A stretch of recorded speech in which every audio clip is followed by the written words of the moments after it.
So we're going to see in her memorandum, her explanation of the order, that she keeps talking about returning things to the status they were before Abrego Garcia was deported. That's very important to her. That's her legal rationale. That he be put back in the status he was before he was deported. But what she's actually doing is rewinding the clock 2 years before he was deported. She's rewinding the clock to as if it was before 2019, before he had received the final order of deportation. Not only does she not have jurisdiction over immigration matters generally, she certainly doesn't have the jurisdiction to use a time machine to go back more than 6 years and change reality of what's happening here. So let me grab my red pen.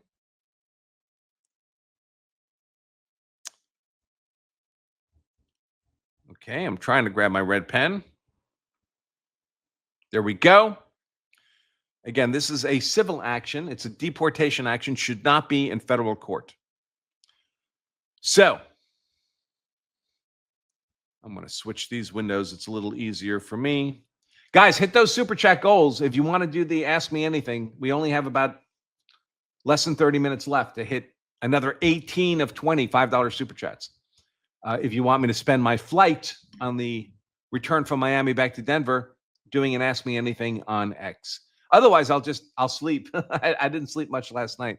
I was on that podcast very late, fresh and fit. Okay, so Judge Xinis orders upon Abrego Garcia. Remember, illegal migrant, third world invader, MS-13 designated terrorist. Upon his release from criminal custody in Tennessee, the defendants, meaning ICE, shall not take Abrego Garcia into custody.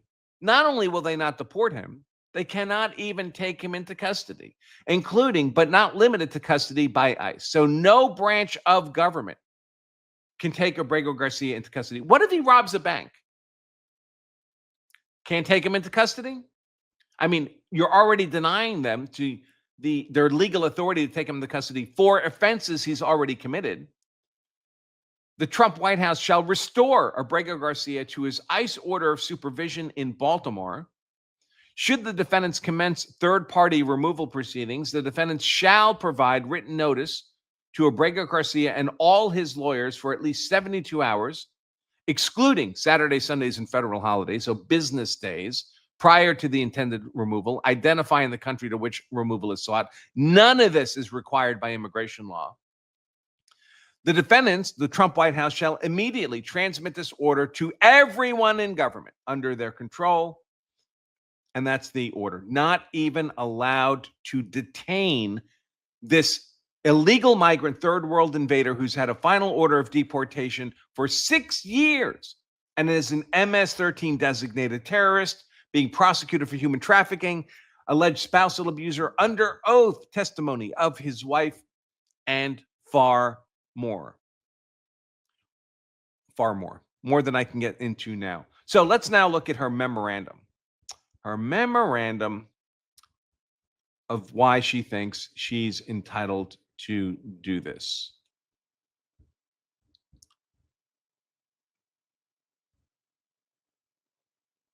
One second.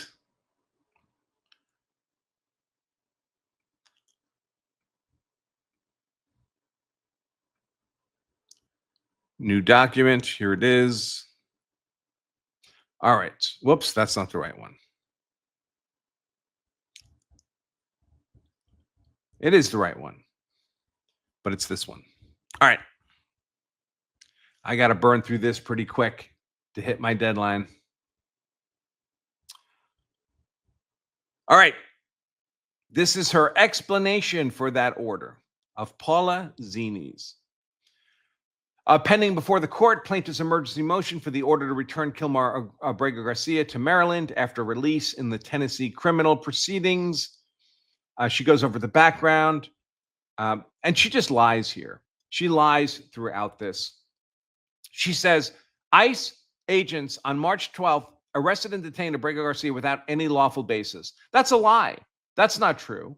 And she knows that's not true. But in the early stages of this case, ICE had a lawyer who told her, said the words, I don't know why he was arrested. That lawyer was later fired.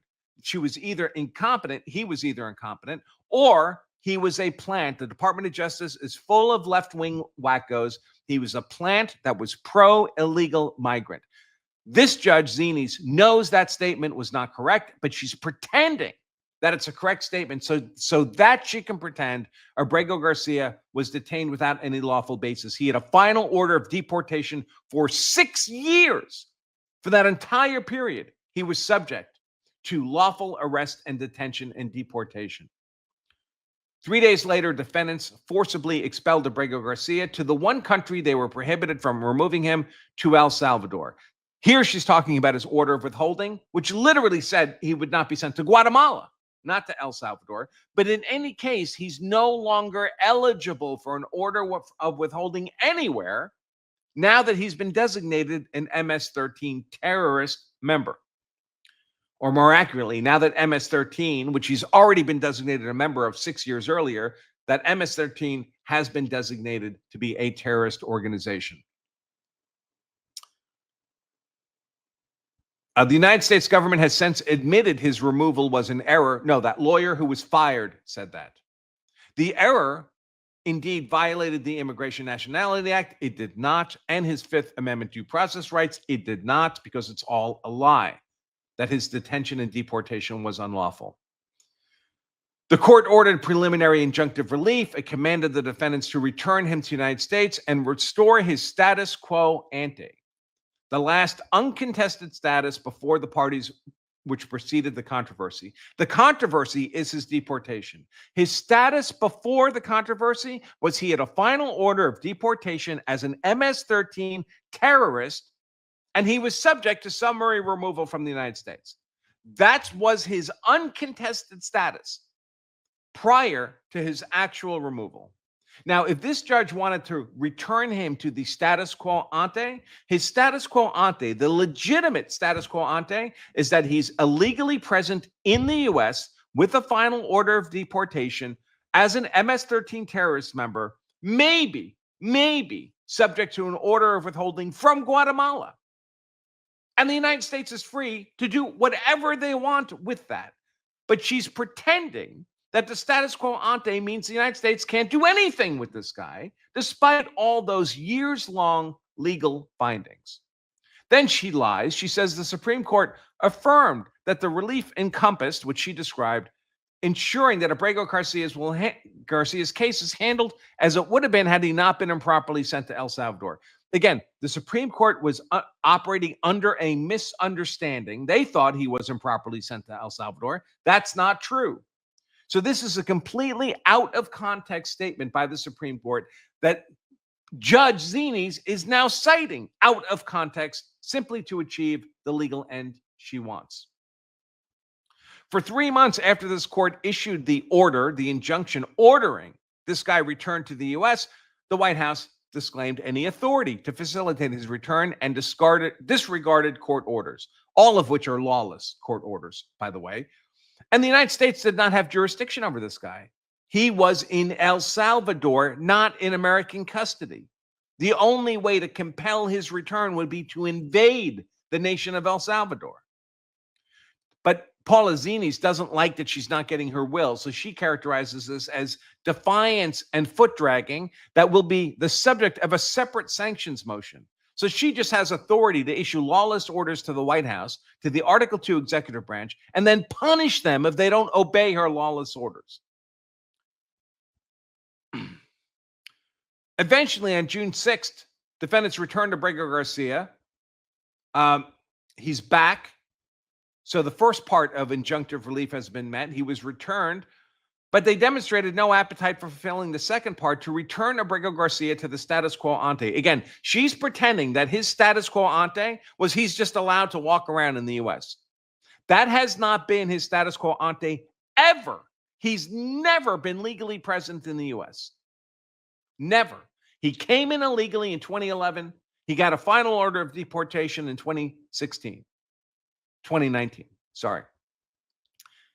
So his proper status quo ante is to be a deportable illegal migrant MS-13 terrorist member. Upon Garcia's return to the U.S., defendants took him into custody on criminal charges of human trafficking. He's now subject to release pending trial. If Abrego is released on pretrial conditions, however, defendants will take him into custody in Tennessee pursuant to his ICE detainer, which purports to hold Abrego Garcia for ongoing removal proceedings. Yes, he's been subject to deportation since 2019. The court shares the terrorist ongoing concern that absent meaningful safeguards, defendants may once again remove Abrego Garcia from the U.S. without having restored him to the status quo ante and without due process. The due process he's entitled to is the immigration court due process he's already received. His status quo ante is that he is a deportable illegal migrant MS-13 terrorist member. That is his status quo ante. That was all true before he was deported the first time, which is the matter in dispute. Thus, this judge decides additional relief is necessary. She just wants additional relief for this illegal migrant terrorist. It's necessary because she wants it. It doesn't matter in her mind that she lacks the legal authority to grant it. The status quo ante. On March 12th, when defendants pulled Abrego Garcia off the street and removed him to El Salvador, he was lawfully living and working in Maryland. That's a lie. He had a final order of deportation in 2019. 5 years earlier, in 2019, an immigration judge deemed him removable, but granted withholding of removal to El Salvador. That doesn't mean you're not deportable. That doesn't mean you're lawfully present in the U.S. It means you have to go. You just don't have to go to El Salvador. She's lying and pretending that an order of withholding means you don't have to go. She's pretending that an order of withholding means you have legal status in the U.S. That's not what it means. All an order of withholding means is the government demands that you go, but we're not going to demand you go to that one country. You just have to go somewhere. At that time, defendants could have appealed the withholding order, but they did not. Who cares? He's still deportable. They could also have sought to remove Abrego Garcia to a third country, but they did not. They told him to go. The normal process for immigration is they say, are you legally present? No. All right, you have to go. Then they don't normally, in the past, it was not the practice to immediately handcuff somebody, throw him on a plane, and kick him out of the country. We told them, listen, arrange your affairs, pack your bags. We're ordering you to leave. And they left it to the person to obey the law. They sought to remove him to a third country. They issued a final order of deportation, which he had a legal duty to obey. But of course, being unlawful, he didn't. Defendants released Abrego Garcia under an ICE order of supervision. Yes, that's the brief window of time for him to get his affairs in order, sell his car, get out of his lease, pack his bag, kiss his friends goodbye, and get the F out of America. Under the ICE supervision order, Abrego Garcia had defendants' permission to live in Maryland. Not true. Not true. Just not true. In any case, it would be subject to revocation the moment he became a terrorist, which happened the moment Secretary of State Marco Rubio designated MS-13 a terrorist organization. Because Abrego Garcia was under an ICE supervision order, defendants sought to lawfully commence new immigration proceedings on March 12th, which is immediately after Marco Rubio designated MS-13 a terrorist organization. Now she's going through a lot of procedural stuff. He should have appeared in the Baltimore field office. She's trying to tell immigration what procedure they have to follow when she has no jurisdiction over immigration matters. Defendant's proposed custody transfer to ICE in Tennessee. This is when he was brought back for the criminal human trafficking charge.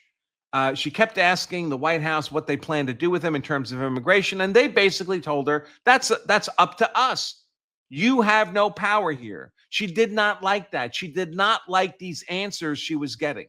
Unless they were going to do things her way, even though she lacks any authority over immigration matters, she was not happy with the White House responses. That's why she's acting here in such a petulant way. She doesn't like that the White House provided little clarity on how Abrego could raise any fears of persecution or torture with respect to countries the United States had pre-cleared for removal. 194 countries in the world. Are all of them going to torture him? It's ridiculous. Why didn't he raise these torture concerns in 2019 when he got his final order of deportation? When he was told, all right, you don't have to go to El Salvador or Guatemala, but you have to go someplace else. Did he raise any torture concerns then?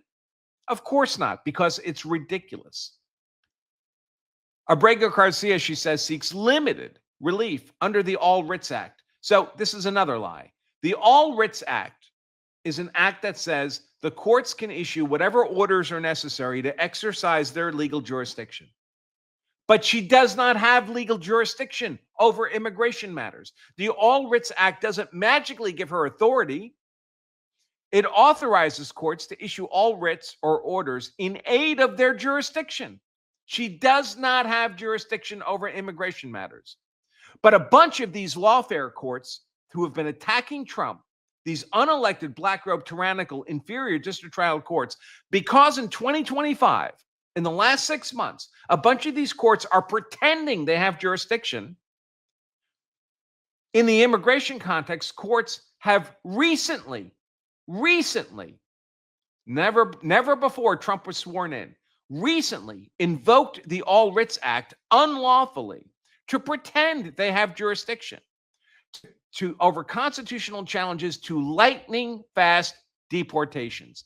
Lightning fast is not a legal term of art, folks. This is just her hyperbole. Deportation is often fast. She just doesn't like that it's fast. She wants it to be slow because she hates Trump, she hates America, and she loves illegal migrant, third world invader terrorists in our nation. Abrego Garcia, one of these illegal migrant, third world invader terrorists, asked the court to unlawfully invoke the All Writs Act for 2 reasons.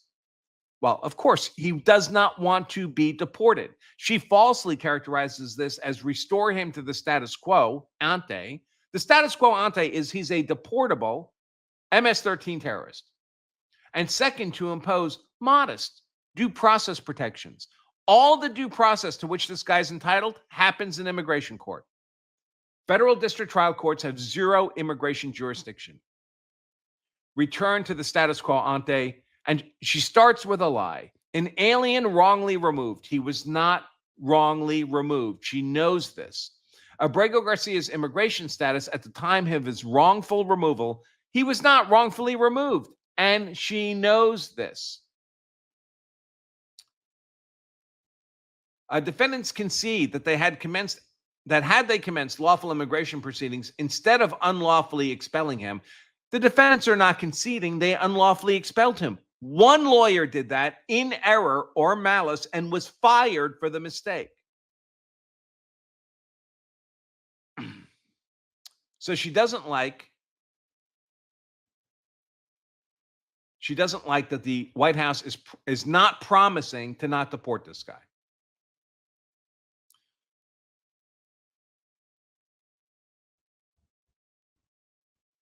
She says once Abrego Garcia is restored to ICE supervision in Baltimore, they can take whatever action is available to them under the law.